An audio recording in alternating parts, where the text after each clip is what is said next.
Astronauts to the moon.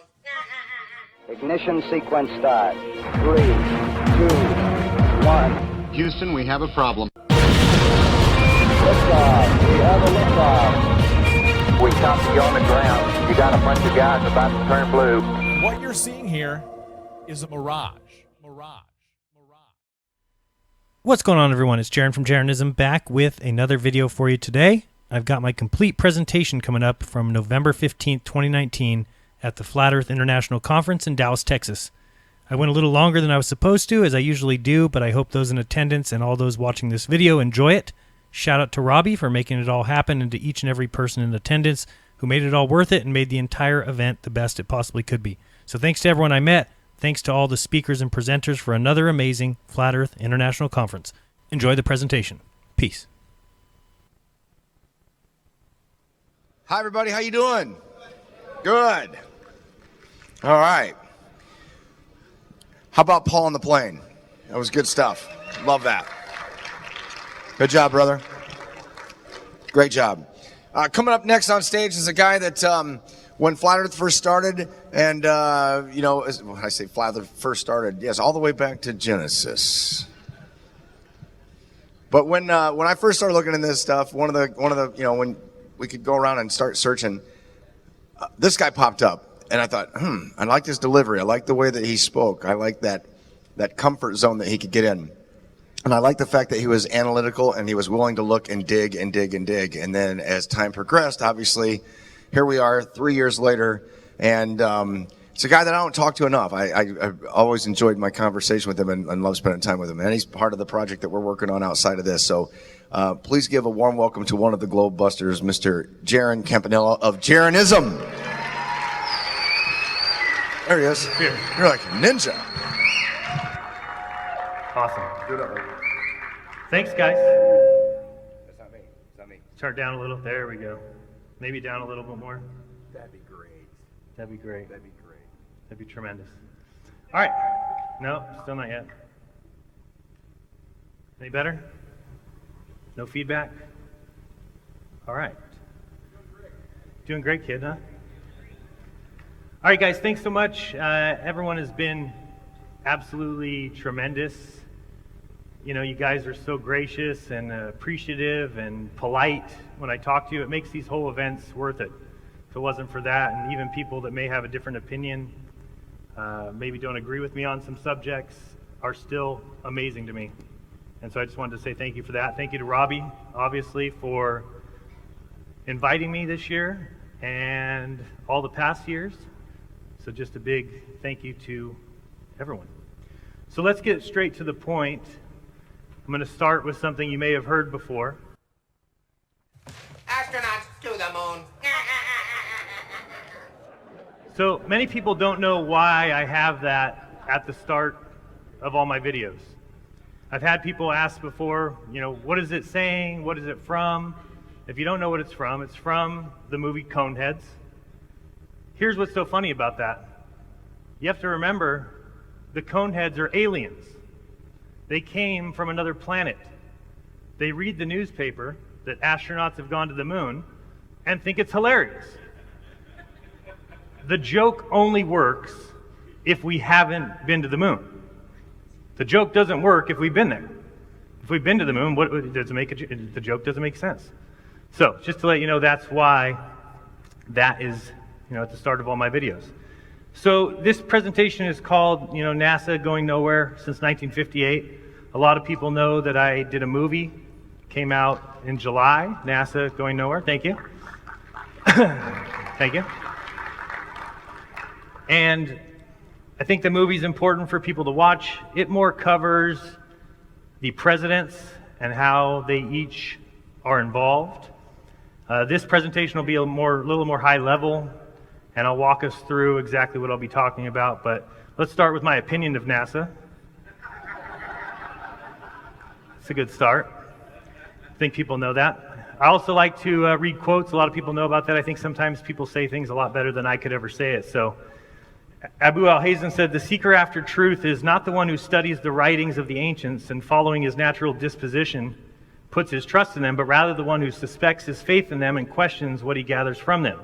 the one who submits to argument and demonstration and not to the sayings of a human being whose nature is fraught with all kinds of imperfection and deficiency. Thus, the duty of the man who investigates the writings of scientists, if learning the truth is his goal, is to make himself an enemy of all that he reads, and applying his mind to the core of the margins of its content, attack it from every side.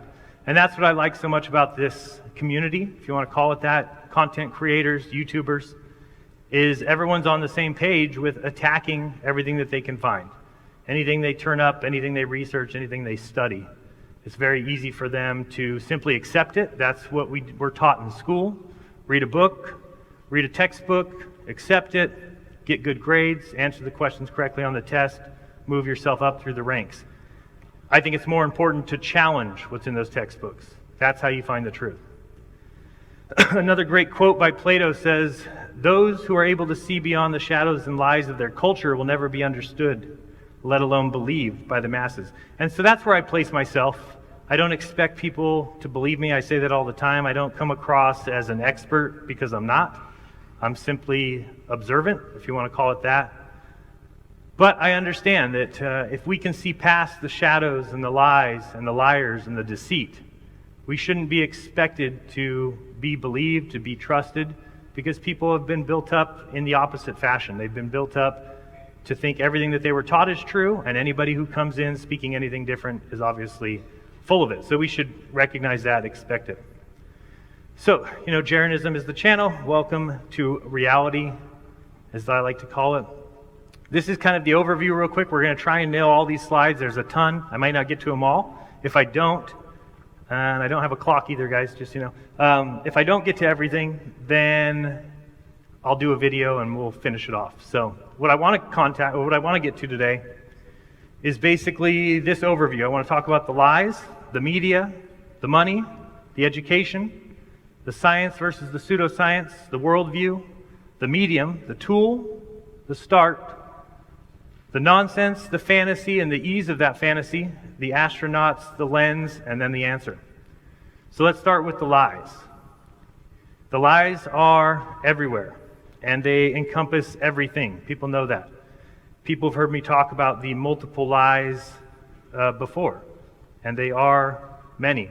Talking about sugar and tobacco science and public water fluoridation, global warming, climate change, GMOs, Monsanto.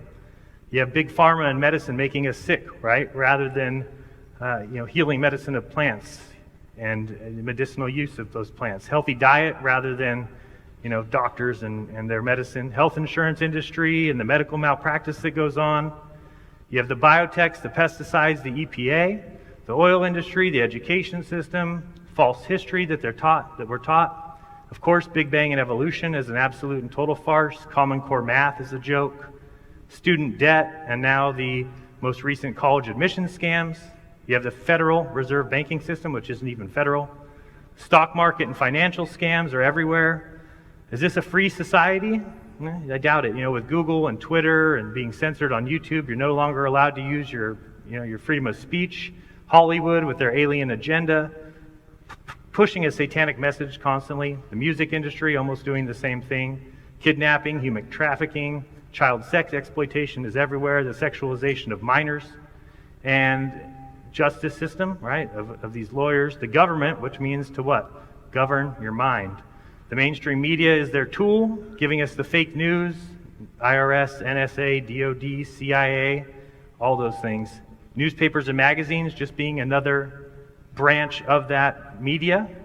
Government contracts, completely corrupt, false flags, covert government operations. The entire political scene with election fraud and dishonest polls, the entire left versus right paradigm, completely false. The military-industrial complex, this fake war on drugs, weapons, arms, and dealings by our very own CIA, unbelievable. The official 9/11 story, nobody's heard a bigger joke than that.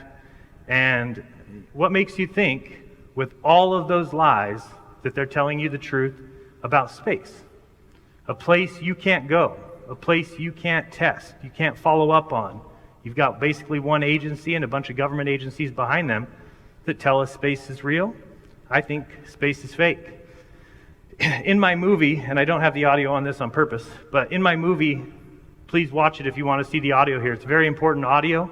This is in the Intelligence Committee in 1975, where you have the CIA actually admitting that they have paid employees who work for our media agencies in both TV, newspapers, magazines. So imagine that.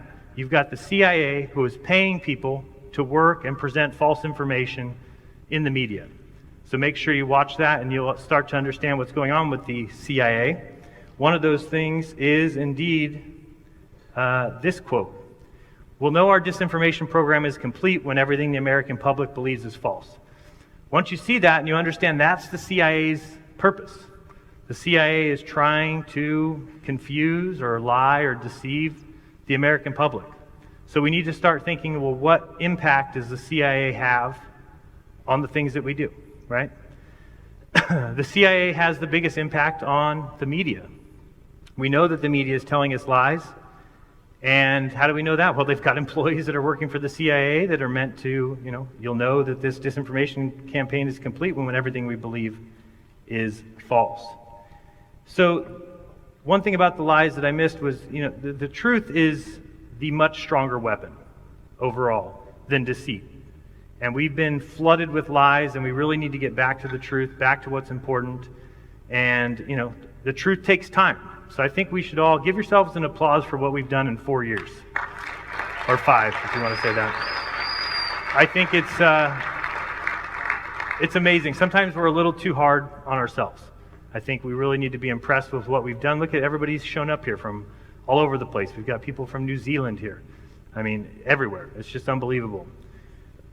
So I think what scares people most about these lies, and the reason they have a hard time accepting them, is because what does that lie say about the world we live in, right? What does it say about the education system that we sat through?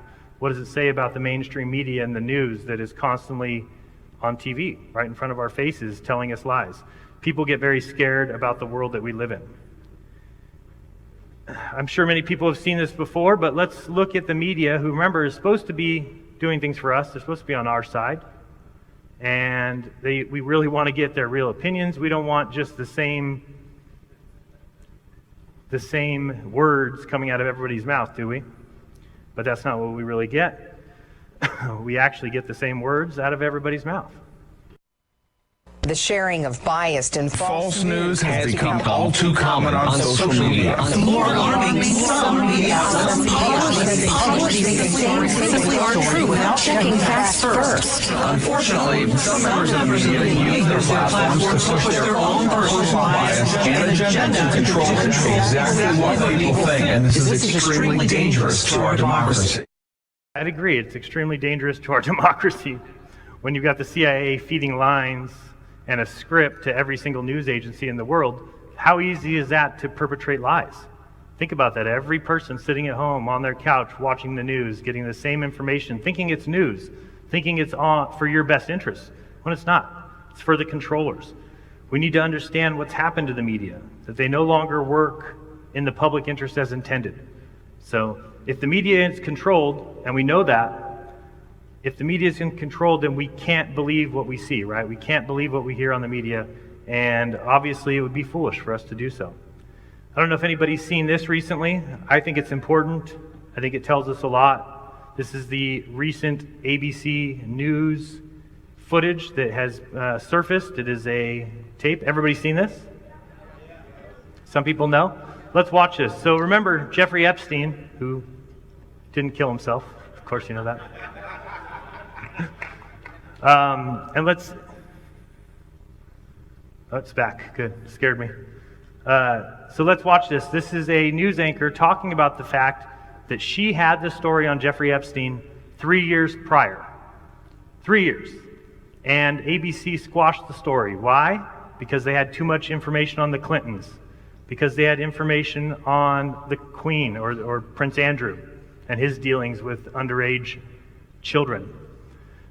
And she's basically just going to tell us exactly what's going on. This is on a hot mic, if you know what that means. She's speaking off the air, but somebody caught it.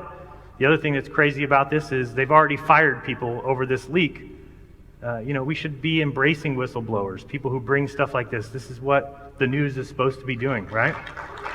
What do they do instead? They fire people. So let's just listen. I've had the story for 3 years. I've had this interview with Virginia Roberts. We would not put it on the air.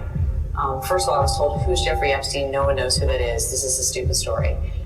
Then the palace found out that we had her whole allegations about Prince Andrew and threatened us a million different ways. We were so afraid we wouldn't be able to interview Kate and Will that also quashed the story.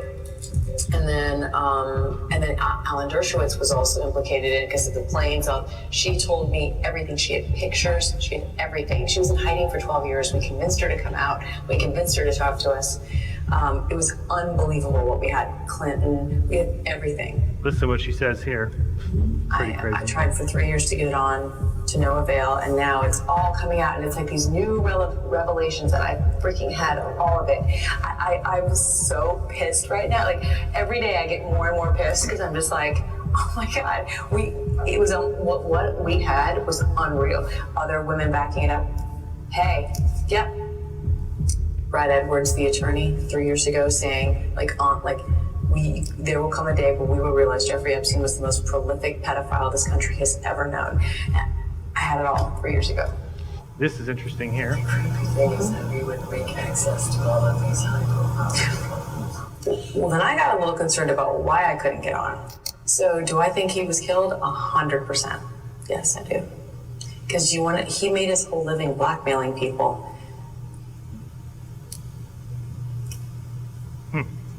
Yeah. So even the news anchor thinks that he was killed. There were a lot of men in those planes, a lot of men who visited that island, a lot of powerful men who came into that apartment. So we're called crazy for believing in conspiracy theories when the news media believes in conspiracy theories. I knew immediately. And look at this. And they made it seem as though he made that suicide attempt 2 weeks earlier, but his lawyers claimed that he was roughed up by his cellmate around the neck. That was all like to plant the seed, and then that's why I really believe it, really believe it. So what that tells us is that the media is protecting their own interests. They are fake news, okay? They're protecting their own interests. They said, oh, we wouldn't be able to get an interview with Kate and William, so we couldn't go forward with the Epstein story. So think about the amount of children that were raped or sexually exploited over 3 years because ABC didn't want to run a story because they wouldn't be able to interview, the royal family. Whose interest is that protecting? Is it protecting our interests? Remember what the media is supposed to be. Remember, the media is supposed to be helping us. So let's talk about the money, because the money gets really interesting, and if people don't understand the money, then you don't understand the lie. $56 million a day, of course, you've heard that 56 million times probably this weekend. But we need to talk about how big the space economy is, okay? That is the music industry at $19.3 billion in 2018. The movie industry is $43 billion in 2018. Okay? We can even add to the movie by going with home entertainment. That includes your Blu-ray players, your DVD players, your home entertainment systems, your TVs. Even with all that, we're still at $136 billion for all of movies. That's box office, that's theaters, that's every movie made in Hollywood. Okay? That's how much that entire industry is worth. The video game industry, $137 billion, one of the biggest industries that there is. We can add those all together, combo of everything music that you've ever seen music, home entertainment, movies, box office, Hollywood, video games. That includes on your apps, on your phone, Xbox, PlayStation. That's the space industry. $410 billion. So when people ask why the lie, well, what good does it do? What difference does it make? Well, it makes a huge difference to those that are involved. NASA, the people they pay. JPL, the organizations that they deal with, all these other countries. And again, this is a worldwide economy. Absolutely insane. Think of the money that goes on with like the James Webb Space Telescope that was supposed to be launched, 4, 5, 6 years ago. Current cost, $11 billion. One thing I looked up recently is I said, okay, $11 billion for this James Webb Telescope. How many cameras will it have on it? Take a guess, how many cameras? 0. 0 cameras. It will have an imaging system to take pictures of the deep sky, but not a camera to see if it deploys, not a camera to see the Earth. If you're putting something up in space, why not have a camera on it? Think how cheap cameras are. We've seen everybody running around with their cameras and their GoPros. They're so cheap. They even have cameras now, if you've seen, or phones, that will take pictures of the stars. How do we not have pictures of the stars from the ISS? It's as if NASA gets $56 a day. And even at that much, I'd expect a little bit more. The education, or what I call the indoctrination, is clearly a battle between two worldviews. I was talking to a few people about what I think about evolution and the fact that if you understand that evolution is taught in schools and it's a complete and total farce, hopefully that starts to tell you that it's possible across the board. I think I was talking to Danny Faulkner about it, and he didn't really seem to agree with me on that. He said, oh, well, they're not teaching lies, Jaron. They really think that the Earth is blankety blank billion years old, 4.54 billion years old. And I totally disagree. Do the teachers think they're telling lies? No, the teachers are teaching what they think is the truth. It's what they were taught. It's what's in the school books. But at the very highest level, you're telling me you don't think it's a worldview of people who hate the Creator, who hate anything that the Bible says and just say, no, anything that the Bible says, we'll say the opposite. Earth 6,000 years old? 6 billion. You know? Oh, this came first? Nah, the other came first. We've been right. You've been wrong the whole time. As I said, we know that they are purposely, at least at the highest levels, teaching children lies. One thing that people need to also recognize that they don't teach you in school is that you could really map the Earth on anything, right? If you think about a NASA control room, up against the wall there will be a big map of the Earth, but it's a flat map, laid out kind of like a Mercator projection, and you get the orbits that kind of look like sine waves. That can be mapped as anything. It still allows them to control what they think they're looking at and what they're watching, but it's all the same thing. You can really do it on anything. You could map the Earth on a pyramid, right? You could have a pyramid, you map the Earth on it. Now, of course, we would go out and we would say, well, there's no edges. I can't find any edges, so we could disprove the pyramid theory. But again, they'd be able to come back with some mathematics and say, oh, well, actually, pyramids at their point bend space-time. And just because of the massive amount of pressure at each point, we just don't realize it. It kind of unfolds it for us. So they could really teach us anything. H.L. Mencken said that the plain fact is that education itself is a form of propaganda. Absolutely. It's the easiest way. And guess what, folks? It's free. All you have to do is just send your children all day to the free public indoctrination camps. A deliberate scheme to outfit the pupil, not with the capacity to weigh ideas, but with a simple appetite for gulping ideas ready-made. The aim is to make good citizens, which is to say docile and uninquisitive citizens. I've talked about this all the time. Think about yourself being in power. You're a dirtbag. You've got a bunch of money. Are you going to teach children the truth? Do you want them to grow up and challenge you for your power, to come after your family's money? Or do you want to teach them to be good little citizens? Stay quiet. Stay in your home. Don't do anything crazy. Let me keep my money. Let me keep my power. One of the things that they continue to teach in school at an age where nobody can figure it out and understand it is gravity. And this may seem silly with the strings, but I want to watch this little short clip from Bill Nye the Science Guy's old program. This is what they're showing kids, and it's funny. This is good for about a minute.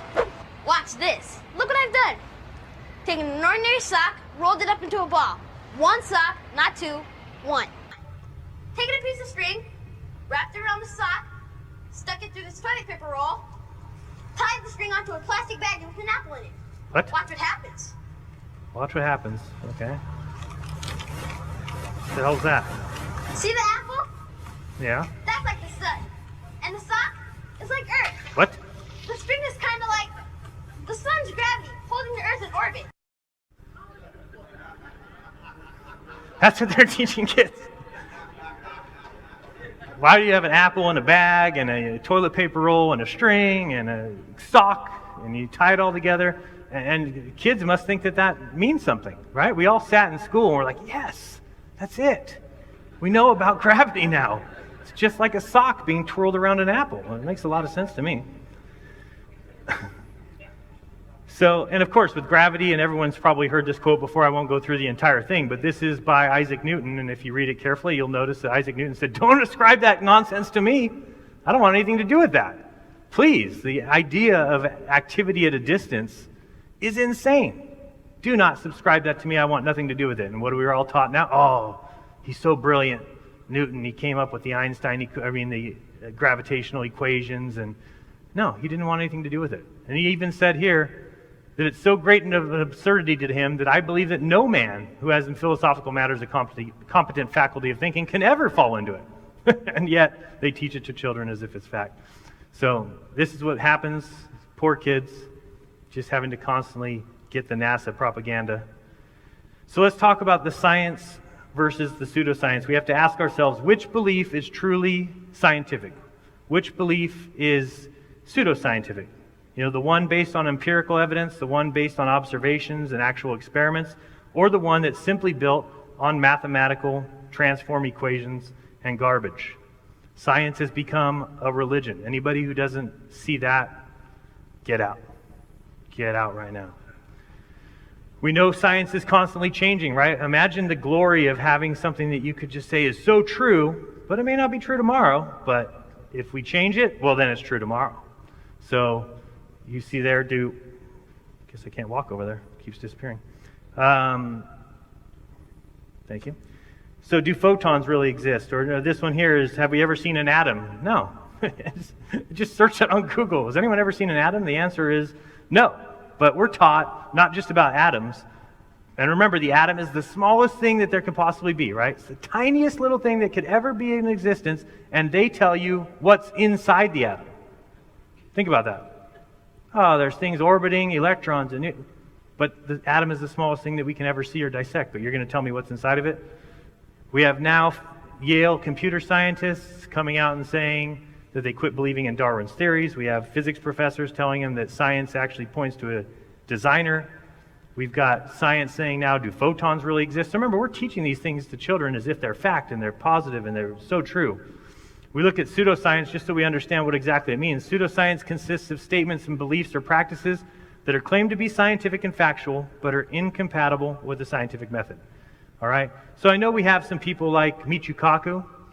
He's about to tell us about the scientific method. Let's listen carefully to whether or not he thinks that they're using the scientific method. Of course, he'll say yes. He's a scientist. He's a physicist. He's going to say that they follow the scientific method. I'm sure of it. Let's listen. You're not going to believe this. In science, we always say that you make observations, you have a theory, you go make more observations, and it's a very, very tedious process. Right. Wrong. Nobody that I know of in my field uses the so-called scientific method. What? In our field, it's by the seat of your pants. It's leaps of logic. It's guesswork. Nobody that I know of in my field uses the so-called scientific method. Holy smokes. Nobody that I know of in my field uses the so-called scientific method. Great. I want to hear all about your worldview. I want to hear all about the fact that you think that, you know what happened 1/1000th of a trillionth of a billionth of a second after the Big Bang, and you don't follow the scientific method.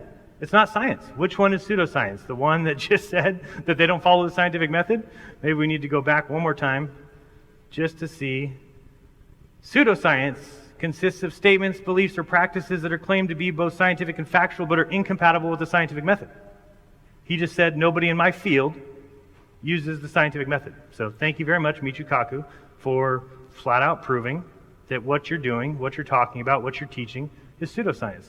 You have somebody like him, and everybody's seen this quote before. If you've seen the principle, talks about how far off they are in the mismatch. Oops, one more, go back here. Yeah, there you go. In cosmology, we're off by a factor of 10 to the 120th. That is that number, by the way. Sometimes you might just hear 10 to the 120 and you don't really recognize what that number is.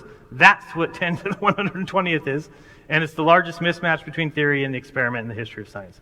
I agree. Nikola Tesla, of course, and thank you to whoever gave me the Nikola Tesla shirt out there. Thank you.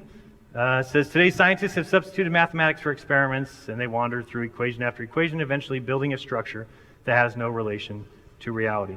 If you think E equals mc squared has any relation to reality, get out. Get out. Go to the other room or something. Maybe they're talking about that there.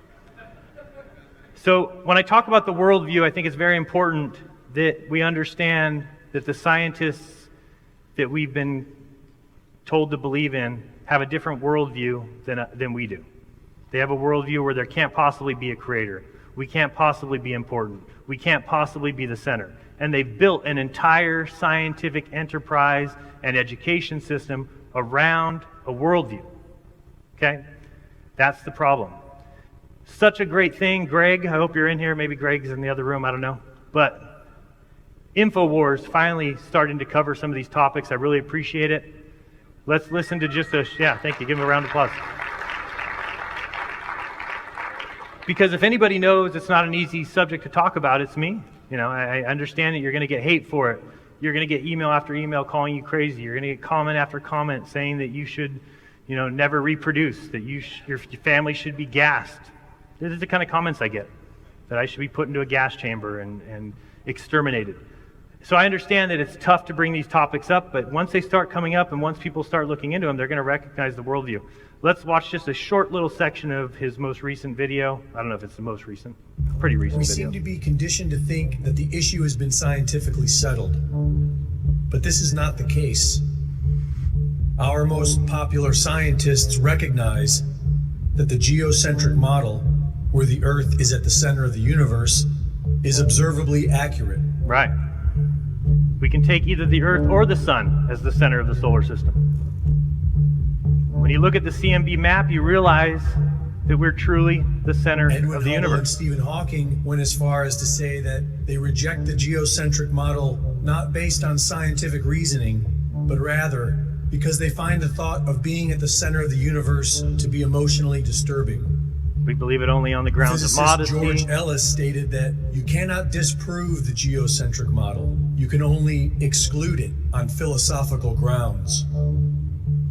The Michelson-Morley experiment in the 1880s proved the Earth was stationary, and Albert Einstein claimed this was a serious embarrassment and intended to disprove it with his relativity theory, but later admitted that he had failed to do so. He's come to the belief that he cannot determine the motion of the Earth. The heliocentric model is scientifically superior to the geocentric model.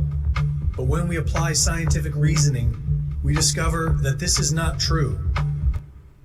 Right? Just like I just said, when you talk about the scientific method, all of a sudden we lose some of these topics because these topics that they're talking about are pseudoscience, and they're based around a worldview. This quote, and I probably will put it in every presentation I ever give, because it's really one of the most important quotes that led me to the understanding when I have somebody like George Ellis, the top 5 physicists in the world, maybe top 10, I don't know, when he tells you that they can only exclude it on philosophical grounds, and then he says at the end, what I want to bring into this is the fact that we are using philosophical criteria, which is what I'm talking about. It's a philosophical criteria is a worldview, in choosing our models, and then the next sentence is the most important one. A lot of cosmology tries to hide that. Remember, cosmology is a science. Why would there be branches of science that are actively hiding things from you?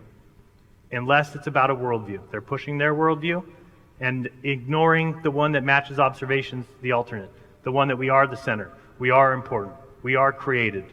All the observations match. They are the same, no matter which way you look at it.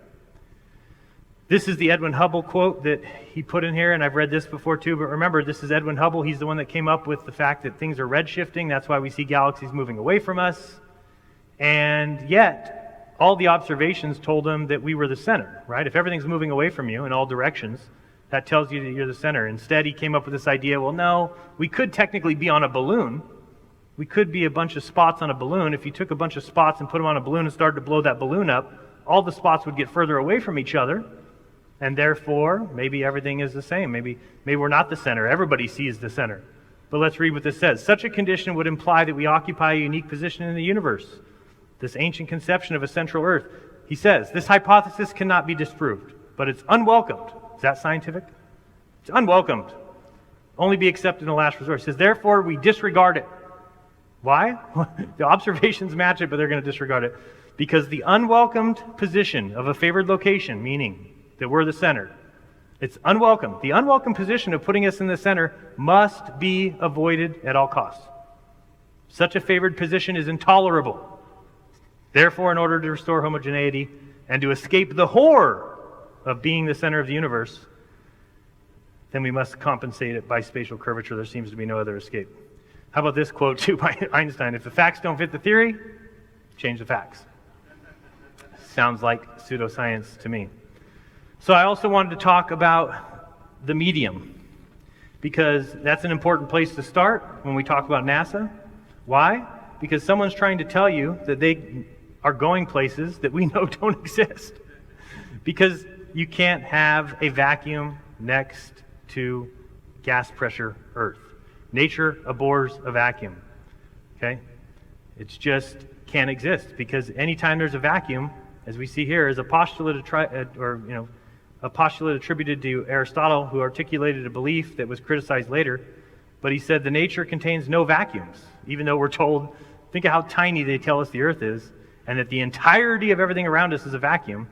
Yet it's been voiced here that nature can't contain a vacuum, because the denser surrounding material would immediately fill the space, would immediately fill the void.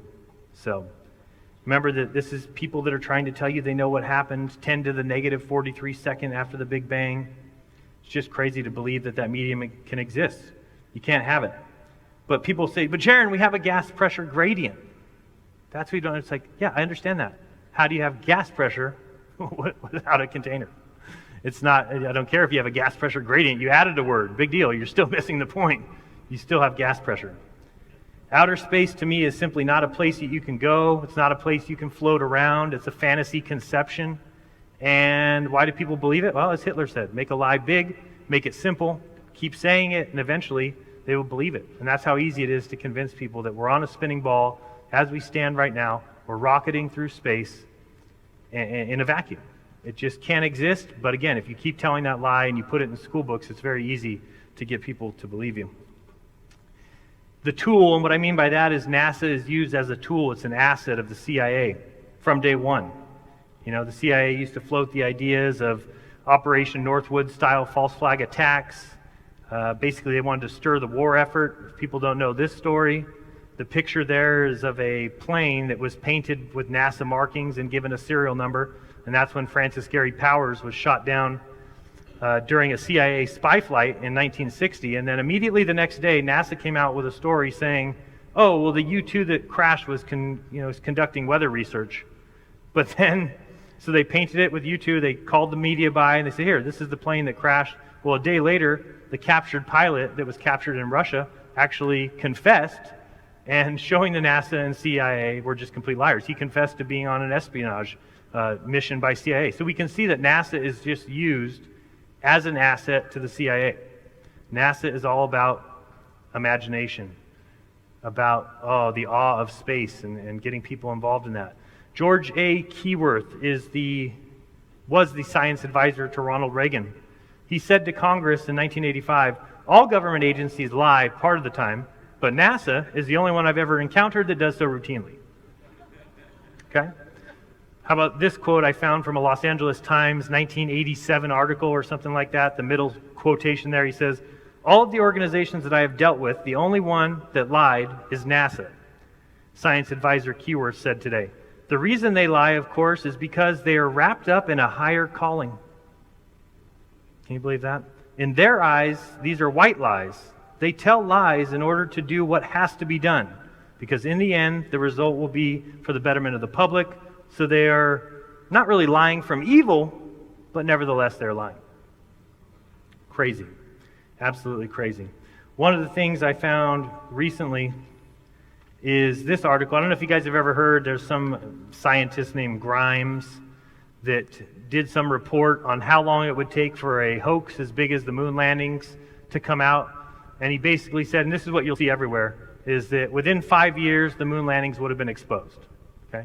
So I've heard that said over and over again, and people on Globe Believer channels will always say that. And I said, well, let me go look at this article really carefully and see, is that really what he says? So you look at the article, and he says that for a plot to last for 5 years, that all of NASA, when he said that it would last only 4 years, he was saying that all of NASA was in on it. Well, not one of us believes that. Not one person believes that everybody at NASA was involved in the moon hoax.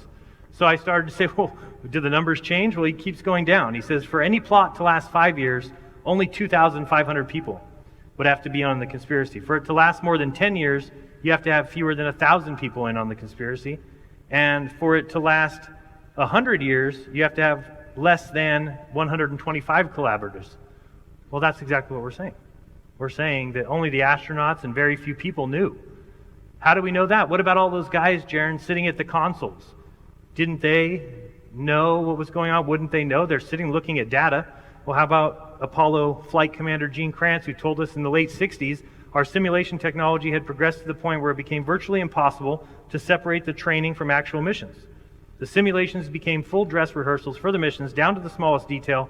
It tested out the crews and controllers' responses to normal and emergency evacuations, checked out the exact flight plan and procedures, and it says down at the bottom, quote there, the simulations were so real that no controller, so nobody sitting at any console or any computer, could discern the difference between the training and the real mission. So then you have to start looking at the NASA missions, and you say, is there anything else that leads me to believe that possibly there was some chicanery going on?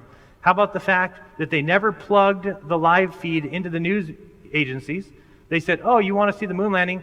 Come to our facility, and you can film it off of a TV screen. So you have one input coming from who knows where, and you've got all the media who are actually standing there with video cameras filming off of a screen. That's what we got for the moon landings. So there's nobody, so yeah, based on this guy Grimes' study, if there was less than 125 people who knew about the moon landing conspiracy, it could last 100 years. So unfortunately, we probably got another 50 years that we're going to have to deal with that lie. You could talk about Kubrick and NASA. Everybody knows that story. Very important if you understand it and see what went on around that time with 2001, Space Odyssey, and what happened with Eyes Wide Shut. Very important to know that Eyes Wide Shut has a lot of clues and interesting information in there. He demanded in his contract that that movie was released on July 16, 1999. Why? Because it was exactly 30 days to the date of the moon landings. Is that a hint? Is he trying to tell us something there?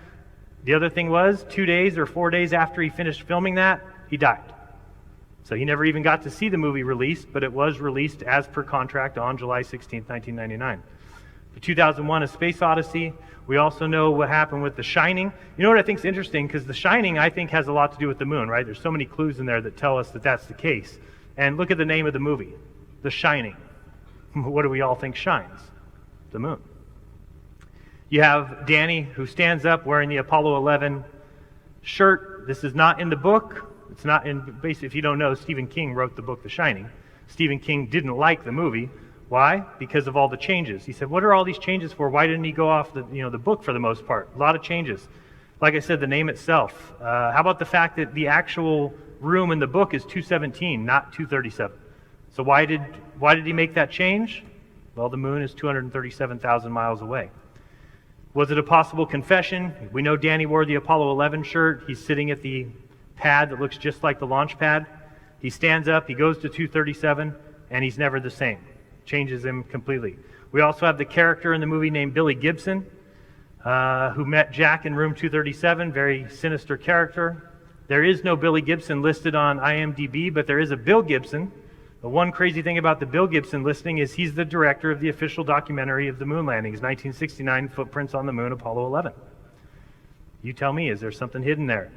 That's when Jack descends into madness after he goes into room 237. There's an eagle on the shelf in the manager's office.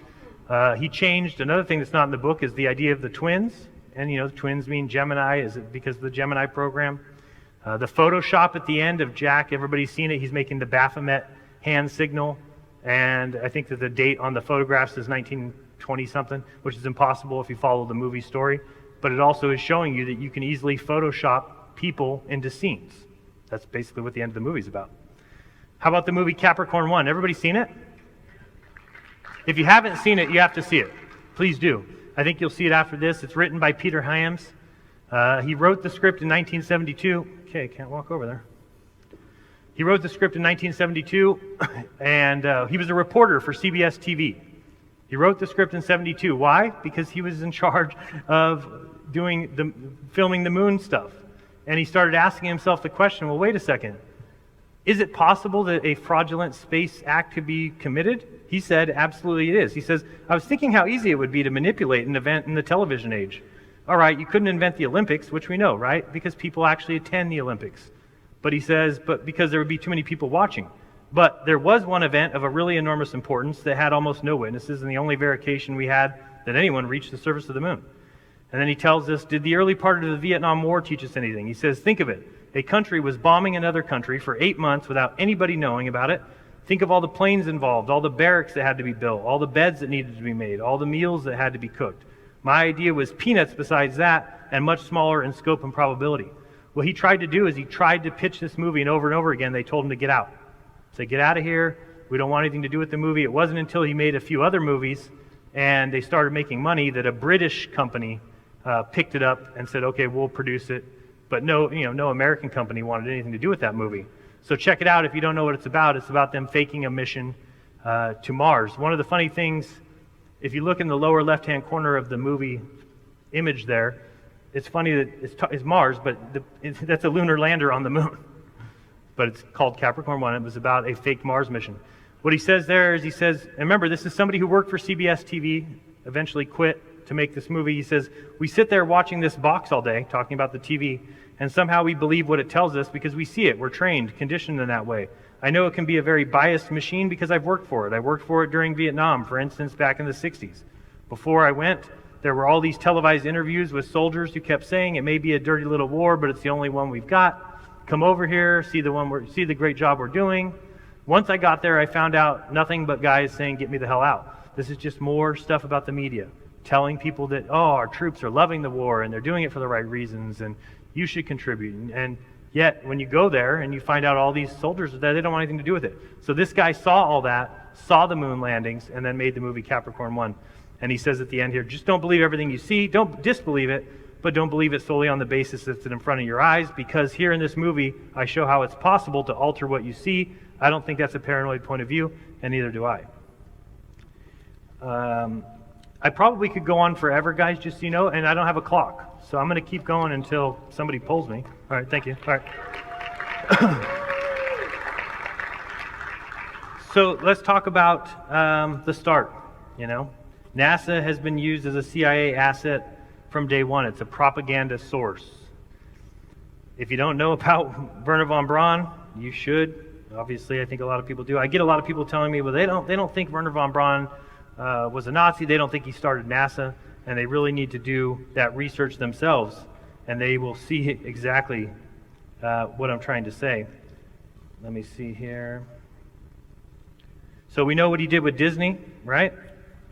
And they don't realize that it was Wernher von Braun and John Bruce Medeiros who were at the helm of the Army Ballistic Missile Agency when it became NASA in 1958. And of course, we know 1958 also happens to be a year before the Antarctic Treaty.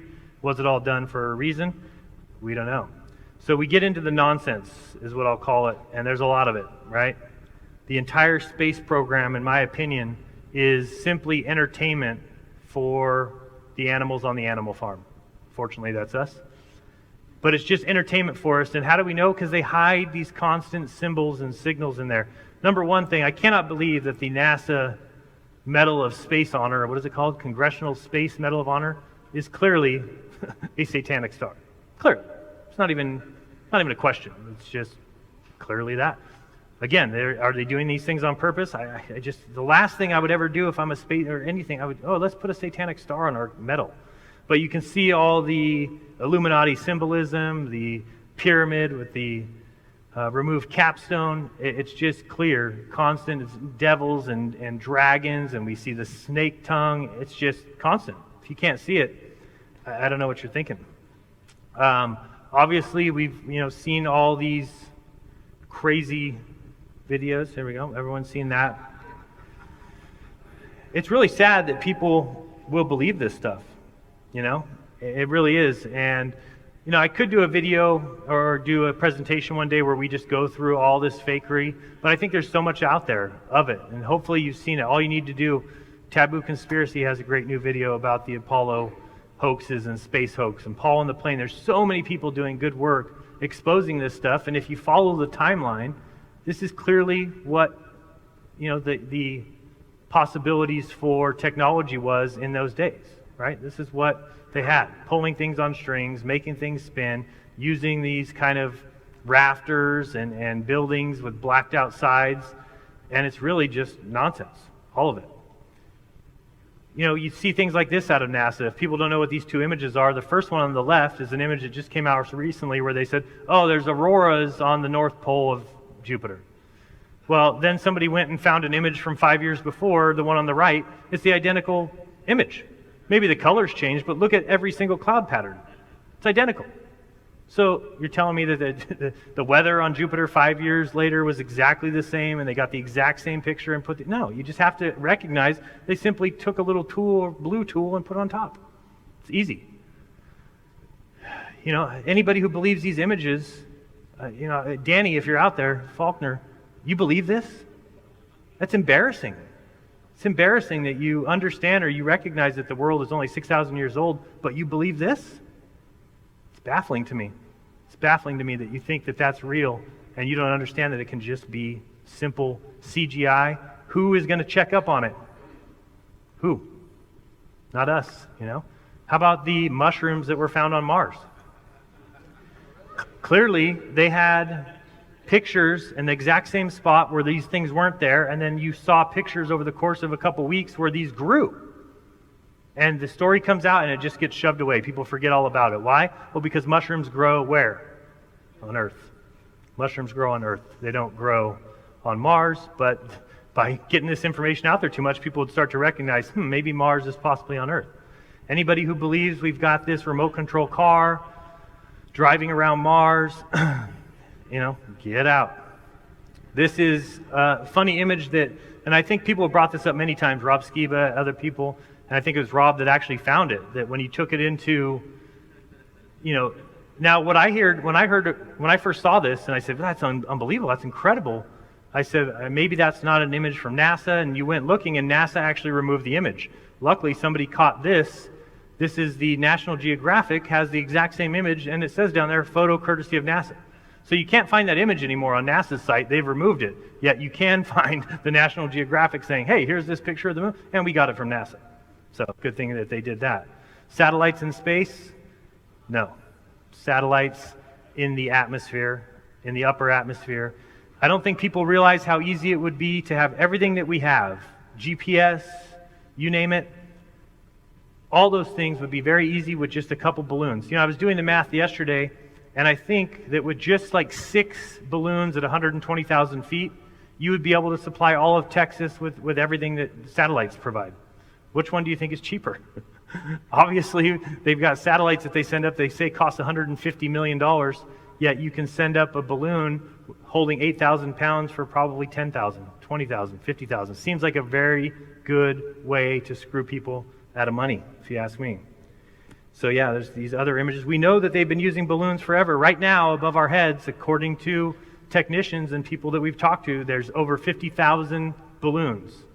Did they teach you that in school? They didn't teach me that. They told me everything runs on satellites. Satellites provide everything. People think that their phones run on satellites. But yet we know that NASA has used their balloons for a long time. Google's now using the Google Loon balloon. The NASA balloon in the upper middle there is from a long time ago, and that supposedly went 1,000 miles high.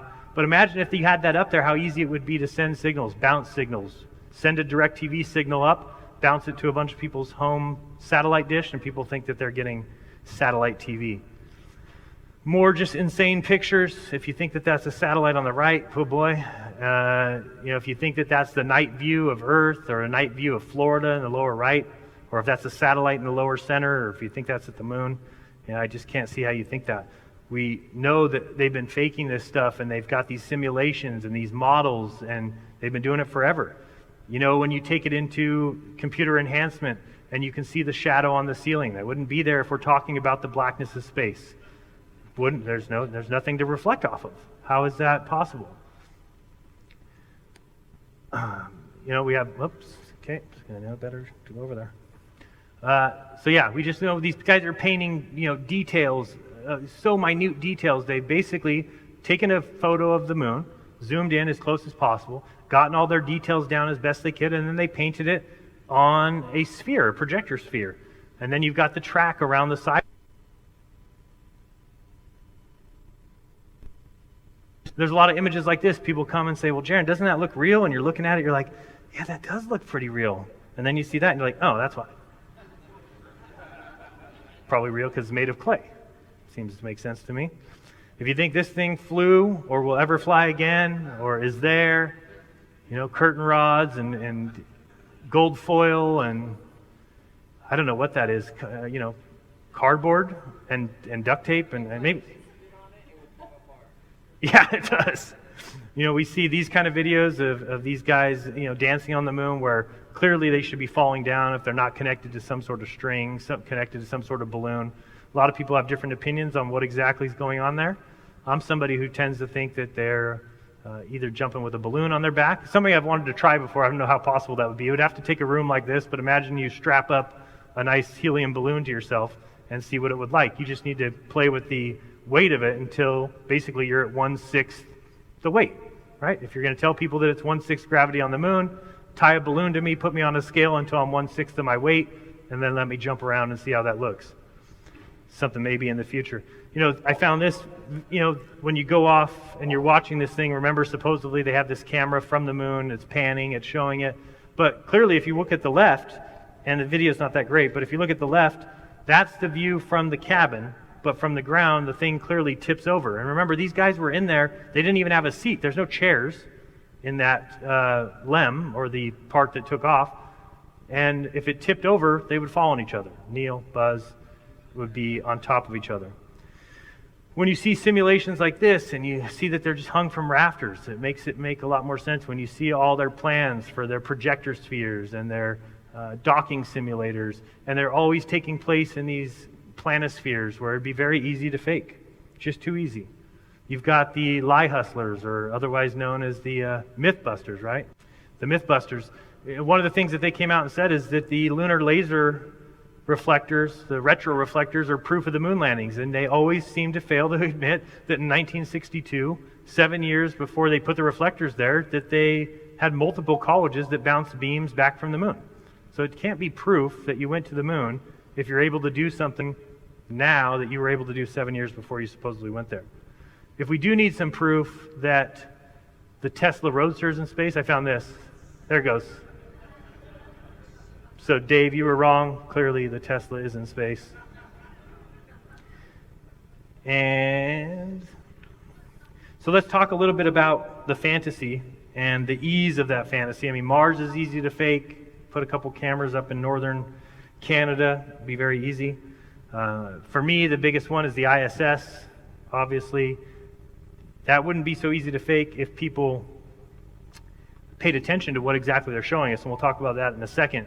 One of my favorite new quotes is by Immanuel Kant, who said, "Appearance, as long as it's employed in experience, produces truth, but the moment it transgresses the bounds of experience and consequently becomes transcendent, it produces nothing but illusion." And if you really think about that quote and you start to realize that, that if you see something off in the distance and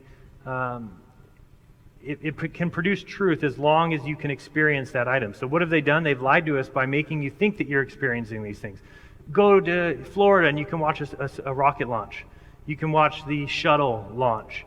And when you do that, people get confused because they say, okay, wait, appearance, as long as I can experience it, produces truth.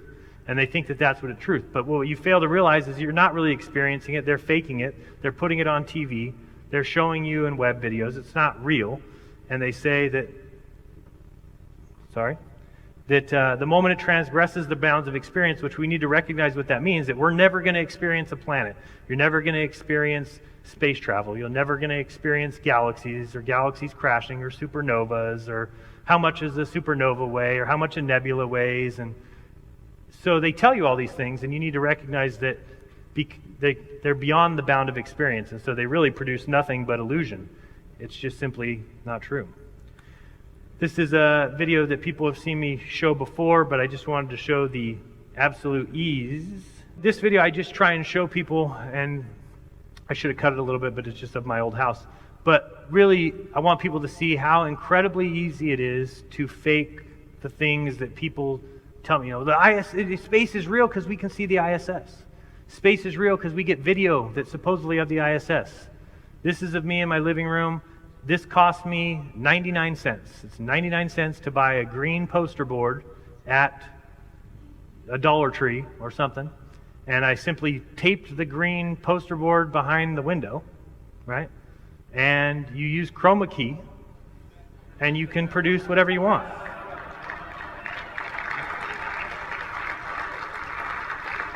So, and there's no seams, it looks perfect. And remember, I'm doing this with 99 cents. Imagine if I had $56 million a year, not even a day.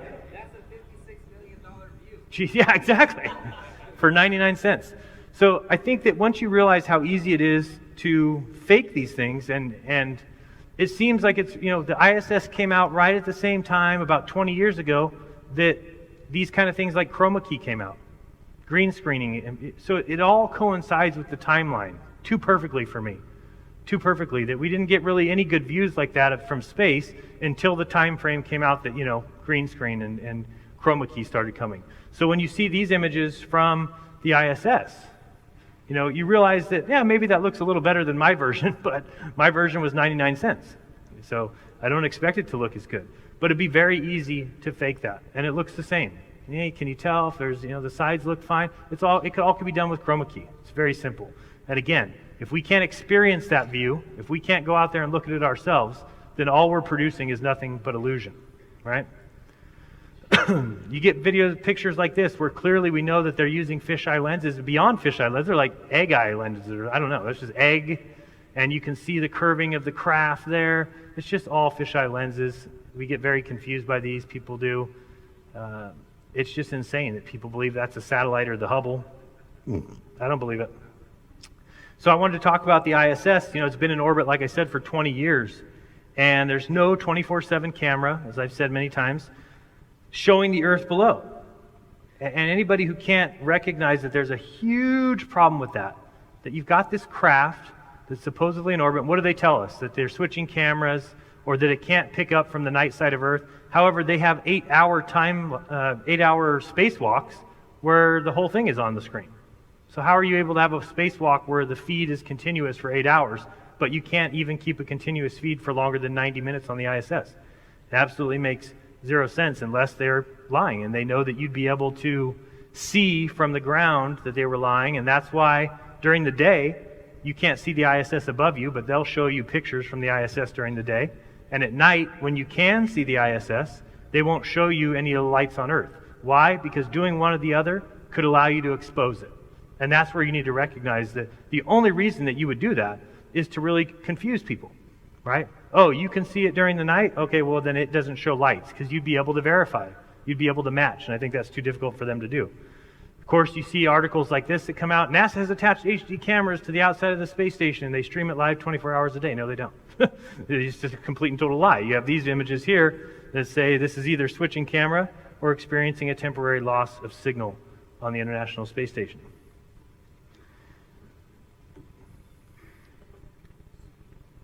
This is another image that's just CGI. I had somebody actually send this to me and tell me that they thought it was real. And, did a little bit of research to find out, no, this is completely and totally fake. It is just CGI. Yeah, I know, you think. But again, this is very easy for somebody like Eru to do. Eru could do this in minutes. Give him $56 million a day, The thing is, the problem that we have is that people think nowadays that they're not able to question facts. And that's the problem. Because we've got now the world that if something is deemed a fact, which means it's in a school book, it's taught to you, it's told you as a fact, people basically fall and worship before it, right? And usually with no questions asked. They're just, it's a fact, you can't argue it, I can't even question it. But people need to recognize that they don't need to accept facts. Okay, you don't need to. It's okay to question them. It becomes simple to get people to simply accept facts. This is a hard one to see. You might not be able to see it, but basically I'm able to walk out with my iPhone from my garage, which is well lit, walk outside and see the ISS with my camera. But there's no camera on the ISS that can see any lights on Earth.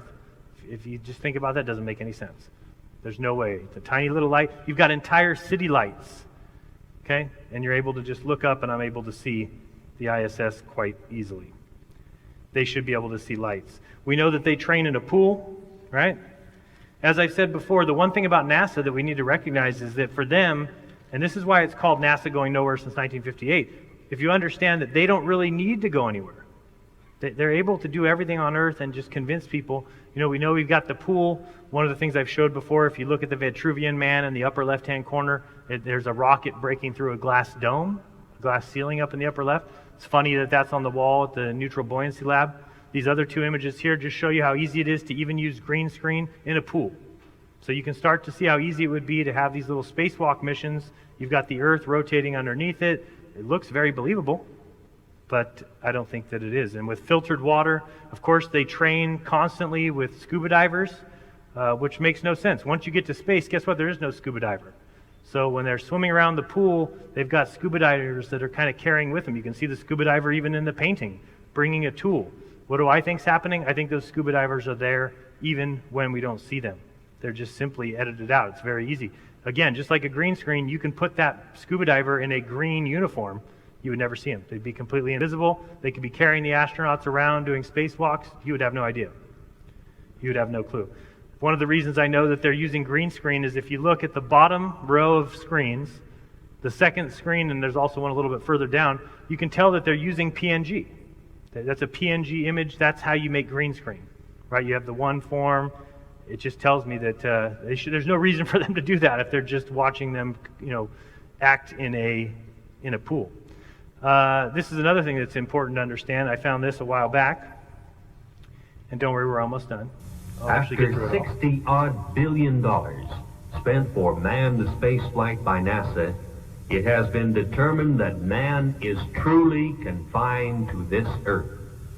The incredible secret concealed from the tax-paying public by both NASA and its congressional masters is that man cannot participate in long space expeditions. So that's from a documentary from 1967, I believe, where they're basically admitting that that human beings cannot live outside this Earth. They cannot travel in space, but yet NASA comes out and continually tells people that we can, we do.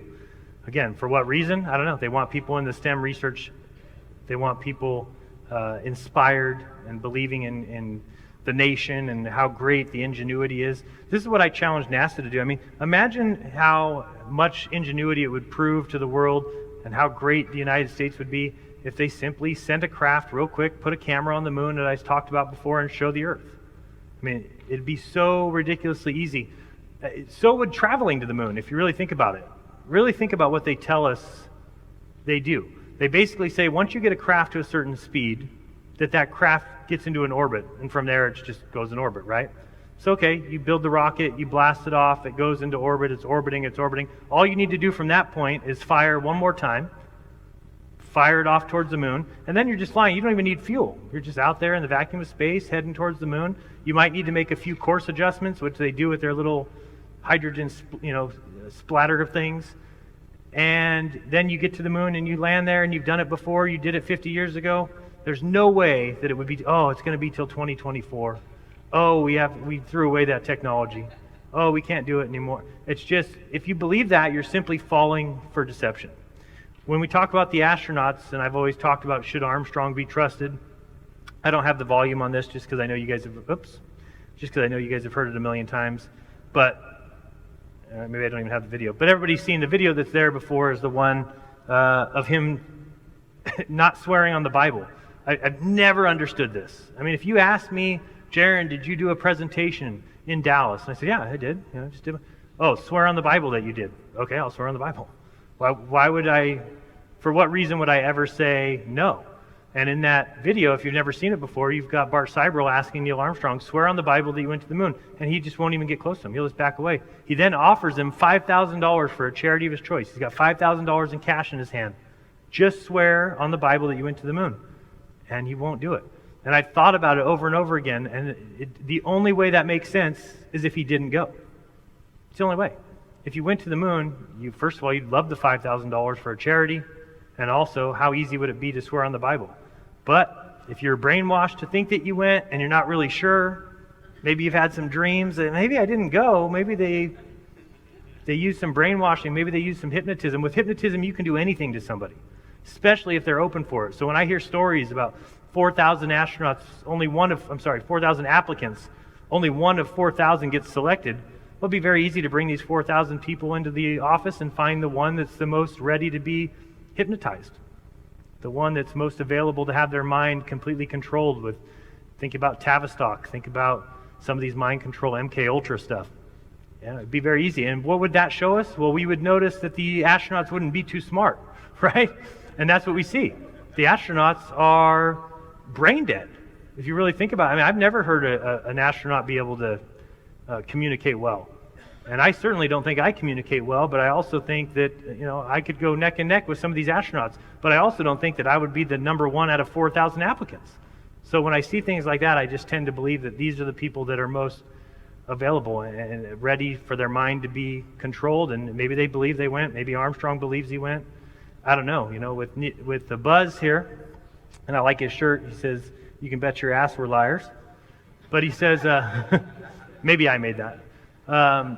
He says, my mother, and I've talked about this before, but imagine, are we supposed to trust this person who tells us that my mother once took too many sleeping pills and my father had to rush her to the hospital? We all pretended that her overdose was accidental, but I think we knew that it wasn't the case. In May 1968, so we're talking about a year before he went to the moon, mother's second attempt at an overdose proved fatal. Okay, so his mom killed herself. Even then, my family and I preferred living in denial and never openly spoke of how she died. We asked the coroner to list her death as a cardiac arrest, and the coroner graciously complied. So it just tells me that he's just okay with just lying. My mom died this way, but we told her this way, and you guys think we went to the moon, we really didn't, but believe what you want. We've all seen this image a million times. Watch the video. You can find they basically glitch out, and I've watched this video many times before. Nothing in the background glitches. I've seen glitches in live sporting events, and the whole screen glitches. There's never a play in football, if you watch a football game on TV, that something happens on the screen and all the players glitch out, but the screen stays fine, or the field. That doesn't happen. If you're going to have a glitch, you have a glitch of one of the feeds. Well, when you're looking at a football game, you're watching one camera showing the football game. It's one feed. When you're watching the ISS, I'm telling you, you're watching two cameras. You're watching one on the astronauts, and you're watching one that's on a green screen. And if one happens to glitch and the other does not, this is what you get. The background doesn't glitch out, just the astronauts do. Of course, we could talk about Apollo 1 and talk to these three astronauts and see what they think about NASA. Of course, you have Gus Grissom, who put the lemon on the lem, saying, I don't think if we can't communicate between each other, there's no way we'll be able to communicate between, from the moon. And then you have Thomas Ronald Barron. Please check out that video on my channel. I have an interview with Gary Corsair where he talks all about Thomas Ronald Barron, who was a whistleblower who came out and talked about NASA. Within a week of him testifying in front of Congress, he was killed. How was he killed? He was killed by a train. What's weird about that? The train is owned by NASA. What's weird about that NASA train? It was on a NASA-owned track.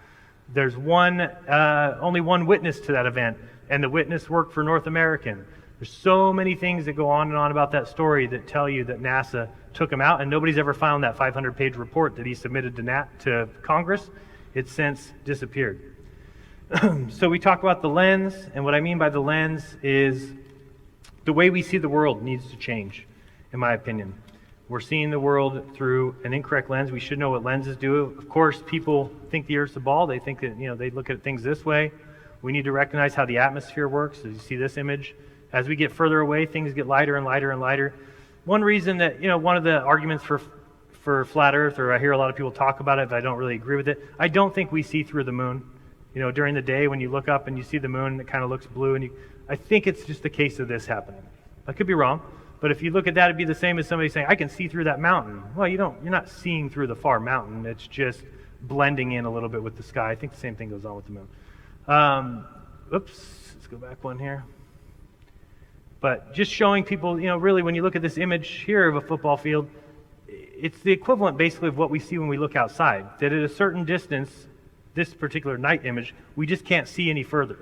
And it does look like you could live on a very tiny little sphere here. Somebody could say, oh, you live on that little sphere. But we know that that's not the edge of anything. There's just a lot more going on. So it's the same thing when you see something larger like this. And again, a lot of people may see that and say, oh, I see a curve. You don't recognize that we see in a circle, right? Our eyes are spheres. Everything is going to kind of give this bend, but it's because, and if you turn this way, then the bend would become this way. A lot of people take that as being a sphere. It's not a sphere. You know, you have the ball earth logic. I don't know if anybody's seen this video where this guy claims to prove the curvature of Earth by using his bike and 2 sticks. So he makes an entire video about it. He drives a certain distance and says he gets the different shadows at the 2 locations. And again, this happens when people don't understand the flat Earth idea, don't understand that things are different. Why does he not understand? Well, I'll show you in a second. But I thought this image was great. This is from his video, and it says down there that Curtis Bate uses an orange to demonstrate a scale model. It's not a scale model, first of all, but pretty funny that's said. But let me just show you a quick video here that explains to you how easy it is to show why you have sticks and shadows. So remember that this is my countertop, a granite countertop. Of course, it's completely level and flat. And with a small localized light source, you can see there that there's clearly 2 different size shadows on 2 different sticks. So the problem with this is that people who think that they can prove that the Earth is curved with their bike and 2 sticks don't understand that flat earthers don't believe that the sun is 93 million miles away. So does it make a difference if the sun is smaller? Does it make a difference if the sun is closer? Of course. It makes every difference in the world. So somebody who makes a video like that, excuse me, is just seeing through a wrong lens. They're just seeing through an incorrect lens. So, in my opinion, what is the answer? Well, I think it's kind of simple. I think that we need to get back to what's important, that each one of us is precious. We need to not fall and bow to the wizardry that they're putting in front of us every day, and everybody here is doing their part in that. So I really do thank everybody for coming, and I hope that you continue to watch my videos and everybody else's videos. You continue to challenge the things that we say. Don't ever trust me. Don't trust Bob. Don't trust Dave. Don't trust Iru. Listen, take the good things that we say, the things that match what you see, and hopefully we're changing your life a little bit. I've gotten so many emails, countless emails from people telling me that their lives have changed because of some of this stuff, and there's no better feeling in the world than hearing that, so thank you guys for that. And lastly, I do want you to know that there is 2 or 3 celebrities that I can't tell you. I wish I could. I really wish I could. But I've had 2 or 3 celebrities that have contacted me and told me that they are, on board, that they want me to keep going with what I'm doing, that they wish they could come out and say so, and that they can't. And I've had to promise them that I wouldn't say anything. Hopefully, in months or a year, we'll hear more. But I just wanted to let people know out there that there is people out there, celebrities, people that you would be shocked to find out are on board with this, and they can't come out yet. I understand that. We have a conversation. We talk about, why they can't. But I just want to let you guys know, because that's something you don't know. You might think, I wonder why nobody's coming out. I wonder why it's not getting bigger. And it is. It's just going to take time. Like I said, truth takes time. So sorry I went too long, guys, but it was fun, and I appreciate everybody being here, and thank you so much. It's been fun. Thanks.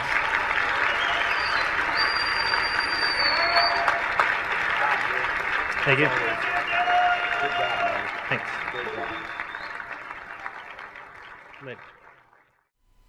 All right, I really hope you enjoyed that. If you did and want more and would like to support me and the channel, my Patreon and Venmo are coming right up.